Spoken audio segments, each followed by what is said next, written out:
Tumsifu Yesu Kristo. Mahujaji katika matumaini. Awali ya yote napenda tumshukuru Mwenyezi Mungu kwa kutukusanya hapa kushuhudia matakatifu haya ambayo yalikuwa ni hamu ya mioyo yetu kwa miaka mingi, na leo hii yametimia. Hayawi hayawi, hayawi hayawi.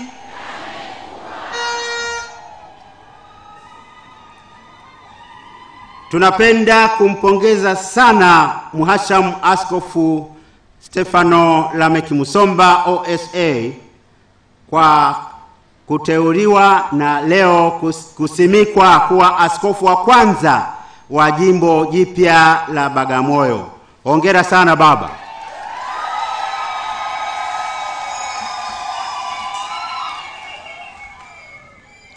Leo tunaadhimisha Jumapili ya tatu ya Pasaka mwaka C. Masomo yetu yanatufundisha mambo kadhaa. Somo la kwanza lina mambo makubwa matatu ya kujifunza. La kwanza ni ujasiri. La pili ni kufuata kanuni, na la tatu ni ushuhuda. Tukianza na la kwanza, ujasiri. Kuhani mkuu alitoa amri kwa mitume kuwa wasifundishe tena kwa jina la Yesu. Lakini kwa ujasiri mkubwa mitume hawakufuata amri hiyo, ila waliendelea kufundisha wazi wazi habari za Kristo mfufuka. Huo ni ujasiri wa pekee sana. Mitume wanatufundisha kwamba katika maisha kila watu wana maoni yao kulingana na uzoefu wao. Wana imani zao na hisia zao. Inawezekana wanachokifikiria ni kweli kwao, lakini haimaanishi kwamba lazima iwe kweli kwako. Hatupaswi kuwa na wasiwasi juu ya wengine wanatuonaje. Tunapaswa kuzingatia kujenga ujasiri katika kutambua kwamba sisi ni akina nani na nini tunachokisimamia.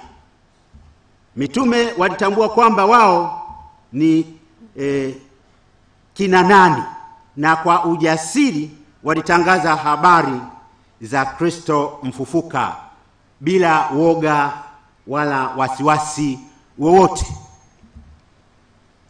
Jambo la pili ni kufuata kanuni. Mitume walifuata kanuni. Walipokatazwa kufundisha kwa jina la Yesu, Petro akajibu kuwa ni bora kumtii Mungu kuliko wanadamu. Hii ilikuwa ni kanuni ya msingi kwao. Hivyo mpendwa wetu Askofu Musomba asikukataze mtu yoyote kufundisha kwa jina la Kristo mfufuka. Hili ni fundisho pia kwetu sote waamini wote na kwa watu wote wenye mapenzi mema. Ni muhimu kukumbuka kwamba uongozi wa kweli sio kutumia nguvu au kuwalazimisha watu wafuate mawazo yako hata kama ni mabaya. Badala yake ni juu ya kuwaongoza wale wanaotuzunguka kupitia matendo ya maadili. Kiongozi ambaye anaongoza kwa mfano anakuza mazingira ya uaminifu, heshima na kushirikiana. Tunapoonyesha uadilifu, tunakuwa mfano wenye nguvu kwa wengine kufuata. Hivyo tujitahidi kukuza mitindo yetu ya uongozi kwa kuwa mfano hai kwa jamii badala ya kutumia mamlaka. Ikiwa kazini, katika jamii zetu au hata ndani ya familia zetu, athari ambayo tunaweza kuwa nayo ni kubwa kama hatuishi katika ukweli, kama hatuishi katika kanuni. Tusimamie ukweli daima, kwa sababu ukweli ndio utakaotufanya kuwa huru. Ushuhuda. Hili ni jambo la tatu tunalojifunza kutoka somo la kwanza. Mitume walimjua Yesu, walimsikiliza na wakamfuata. Shahidi ni yule aliyeona, kusikia mwenyewe na sio kusimuliwa. Shahidi ni yule ambaye anausema ukweli kama ulivyo. Ndiyo maana mahakamani mashahidi lazima wale kiapo cha kusema ukweli, ukweli tu. Sisi sote tuliobatizwa ni mashahidi. Sote tuliobatizwa ni mashahidi. Tumebatizwa na kutumwa kuhubiri habari njema. Sote tumetumwa baada ya ubatizo kuhubiri habari njema. Baba Askofu Musomba, umesimikwa leo kuwa askofu wa kwanza wa jimbo jipya la Bagamoyo ili uweze kushuhudia ukweli. Nasi sote waamini tunapaswa kushuhudia ukweli wa Kristo mfufuka, hata ikitupasa kuadhibiwa, kwani ni bora kuadhibiwa kama mitume walivyopigwa viboko leo kwa sababu ya kusema ukweli kuliko kuadhibiwa kwa sababu ya kusema uongo. Ndugu zangu wapendwa, katika somo la pili tunaalikwa kutafakari na kufanya tathmini ni kwa namna gani jumuiya zetu za Kikristo zinamfanya Kristo kuwa kiini cha maisha yao.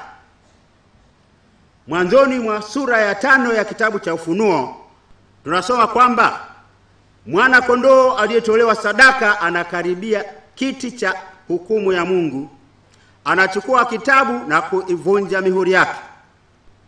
Yesu ndiye mwana kondoo pekee anayeweza kufungua kitabu chenye majibu ya maswali yote yanayotoka moyoni mwa mtu. Ni yeye pekee anayeweza kuleta mwanga kwenye matukio ya kihistoria na kuyapatia maana. Malaika wanaunganisha sauti zao katika wimbo wa sifa. Viumbe vyote wanajiunga kuimba wimbo wa sifa. Wimbo huo wa sifa unataja sifa 7 ukisema, astahili mwana kondoo aliyechinjwa kupokea uweza na utajiri na hekima na nguvu na heshima na utukufu na baraka. Ufunuo sura ya 5 mstari wa 12. Muziki huo wa mbinguni una maana kwamba viumbe vyote vimekombolewa kutoka utumwa wa dhambi. Sadaka ya mwana kondoo imebadilisha mioyo ya watu wanaotambua kuwa Mungu ni mwema. Mungu ni mwema kila wakati.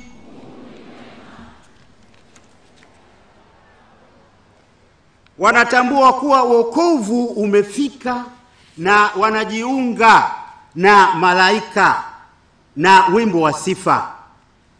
Nasi naomba tuimbe kwa shangwe kwa sababu ya furaha kubwa tulionayo ya kupata jimbo jipya la Bagamoyo na askofu wake aliyesimikwa leo. Wanakwaya, mnisaidie kuimba wimbo huu, maneno haya. Hii ndiyo siku aliyoifanya Bwana. Najua mna tuni nyingi, tafuteni tuni nzuri tuimbe wote kwa shangwe na furaha.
Asanteni sana. Injili ya leo ina mafundisho mengi, lakini nachukua haya matatu. La kwanza ni uvuvi wa samaki. La pili, kulisha kondoo wa Kristo. Na la tatu, mwaliko wa kumfuata Kristo. Uvuvi wa samaki. Habari ya uvuvi wa samaki yatufundisha kwamba kanisa la Kristo daima linawapokea watu wa kila aina, wema na wabaya, lakini umoja wa kanisa utabaki imara daima.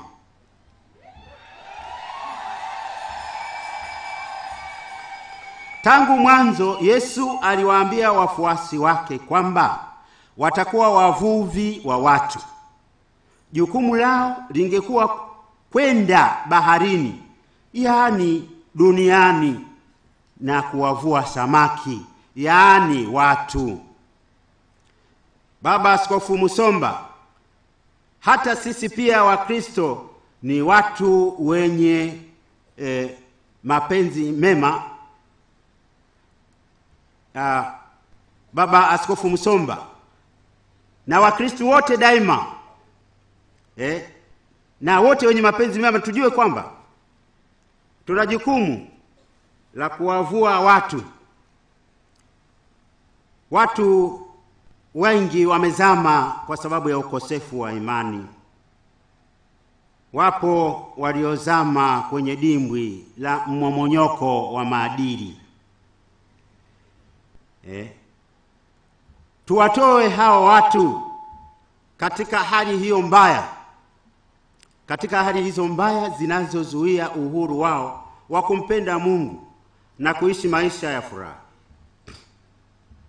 Baba Musomba, tunakuombea ili uwe mwalimu bora wa imani na maadili. Uwe jasiri wa kukemea maovu na kuulinda umoja wa kanisa, kama ilivyo kauli mbiu yako inasema, ili wawe na umoja. Yohani sura 17 mstari wa 11.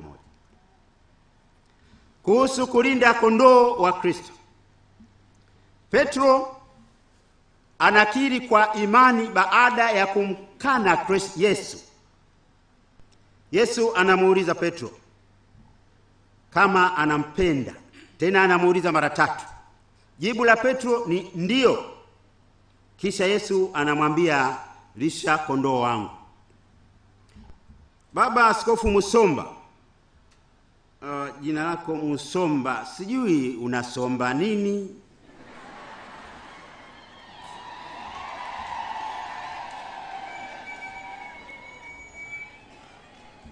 Basi mimi nafikiri unawasomba watu na kuwapeleka kwa Mungu.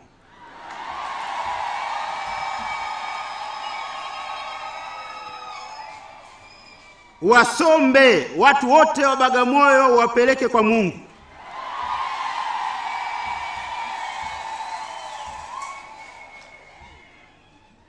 Baba Stefano Musomba, na sisi wote ni kama Petro alivyoitwa kulisha kondoo wa Kristo. Tufanye hivyo kwa kuyatoa maisha yetu kwa ajili ya wengine. Sote tulisema ndio kwa namna moja au nyingine. Wewe wajua kwamba tunakupenda. Maaskofu tulisema ndio, mapadre walisema ndio, mashemasi wamesema ndio, watawa kwa nadhiri zao wamesema ndio, watu wa ndoa wamesema ndio. Sote kwa namna moja au nyingine tulisema tuko tayari, ndio, tuko tayari kulisha kondoo wa Kristo. Kulisha kondoo, Yohani sura 21 mstari wa 16, sio kwa mkate na ekaristi tu, bali chakula cha kimwili pia. Tufanye hivyo kwa kuwalisha wenye njaa na kuwasaidia maskini na wasio na makazi, kuwahudumia wagonjwa na wazee kwa heshima. Tuwaimarishe wanyonge kwa utetezi na kuwatia moyo waliokata tamaa. Kile tunachoadhimisha katika liturujia lazima kionekane katika maisha yetu. Kama katika ekaristi tunashiriki mwili na damu ya Kristo, Ni lazima twende tukawalishe wenye njaa na kuwanywesha wenye kiu. Kama tukipeana amani kanisani, lazima twende tukafanye kazi ya haki na amani katika ulimwengu uliojaa chuki, usaliti, uonevu na dhuluma.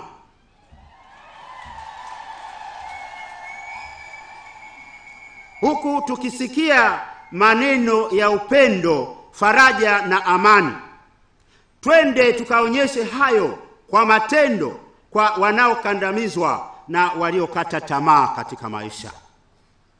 Tukinyanyuliwa kwa neema ya Mungu, nasi tuwanyanyue wenzetu waliobanwa na hali ngumu za maisha. Kumfuata Kristo.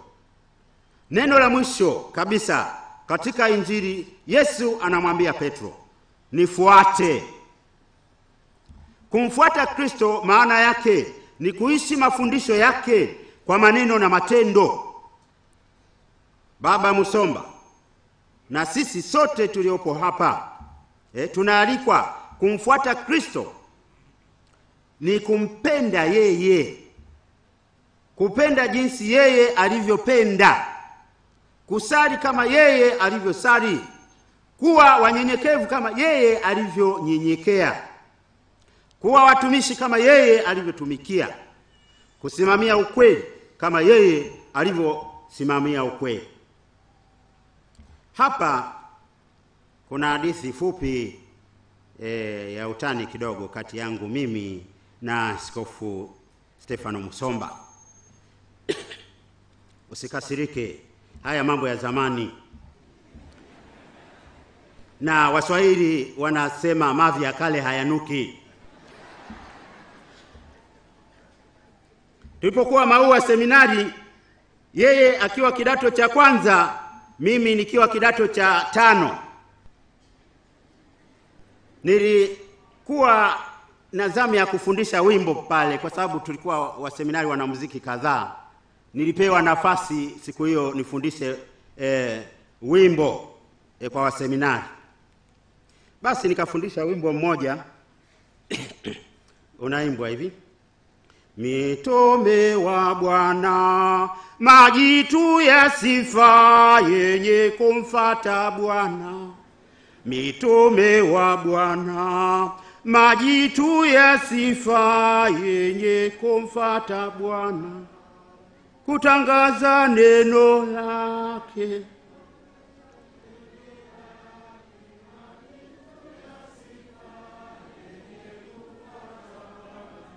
Sasa wimbo huo siku hizi umerekebishwa, sio majitu ya sifa ila watu wenye sifa. Maana ukisema majitu ya sifa, yani jitu linatisha. Basi toka siku hiyo Baba Stefano Musomba alianza utani na mimi. Kila tukikutana nje ananiita jitu la sifa.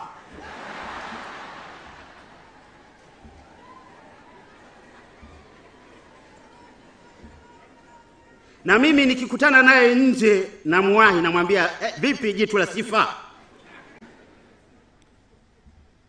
Nilipopata uaskofu akaniwahi, akanitania, akaniita, wewe nilishakwambia wewe jitu la sifa wewe. Haikupita muda mrefu yeye akatangazwa kuwa askofu msaidizi wa Dar es Salaam. Nikamuwahi, nikamwambia wewe ni jitu la sifa. Jitu la sifa hilo. Sasa ninyi mtahukumu kati yangu mimi na Musomba, nani jitu la sifa?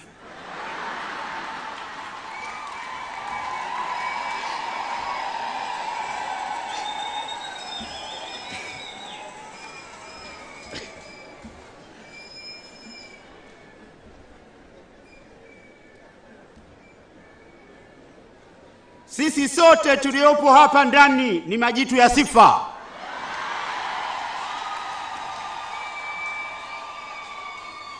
Hata ninyi nyote ni majitu ya sifa. Basi tumfuate Bwana Yesu kwa maneno na matendo yetu yaliyo mema. Namalizia kwa maneno ya Mtakatifu Agustino. Kwa sababu wewe ni Mwagustiniani, basi nimechagua maneno haya ya Mtakatifu Agustino anayetufundisha kuwa katika maisha yetu ya kila siku tuhakikishe kwamba waliokata tamaa wanatiwa moyo, walio dhaifu wasaidiwe, wapinzani wa Injili waelekezwe, wajinga wafundishwe,